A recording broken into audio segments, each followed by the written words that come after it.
Hey, Jim here from K2 Concepts, shooting a video. We had a question on the K2 forums about purpose-built jigs and how they hold parts. This is kind of what we teach you guys in the class when you attend the K2 training. I tell people, think a little bit through the whole process. You want to mount a part and not have to touch it again. Unfortunately, with bikes, we've got to dip these 50-50. So you're going to have to mount it, paint it, and then dip it half and half, and then mount it up here and then start to clear it. Bikes are especially challenging, bike frames, because you've got to try to get underneath it and on top of it. And whenever you've got weird parts like that where you're going to have to get under here and kind of try to see, and then you're wanting to see your clear in your line so you can read your clear, get the glass out, it's real tough. So what I did was I built this out of a piece of PVC, or a bunch of PVC I should say. We've got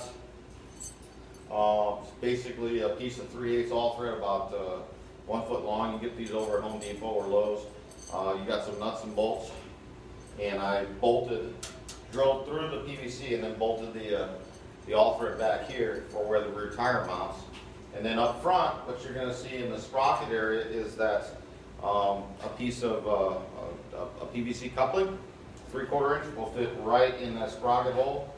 And then PVC is nice because it bends, and you can get it mounted in there. Now, the thing's sturdy. You can go 4-dimensional if you want.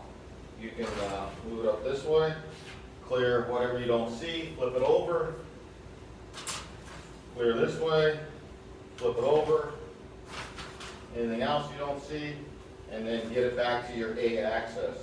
So your A axis is along this line. So that's what you want.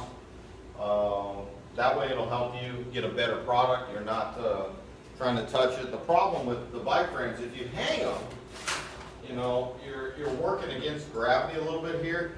So there's a greater chance you're going to get a sag or a run. And even then, you're going to have to try to see all the different parts of the bike that's working against you. You understand what I'm saying?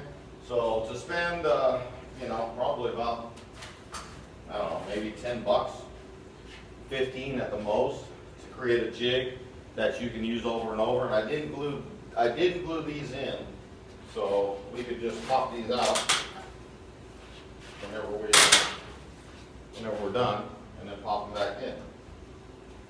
Okay. It does get a little tough sometimes.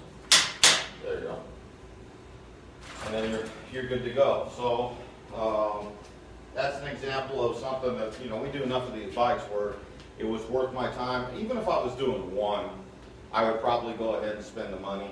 The frame works far enough away from the frame that you can get your paint gun in here if you have to, you know what I'm saying? So some guys might want to build a little bigger. This seemed to be about as big as I needed it.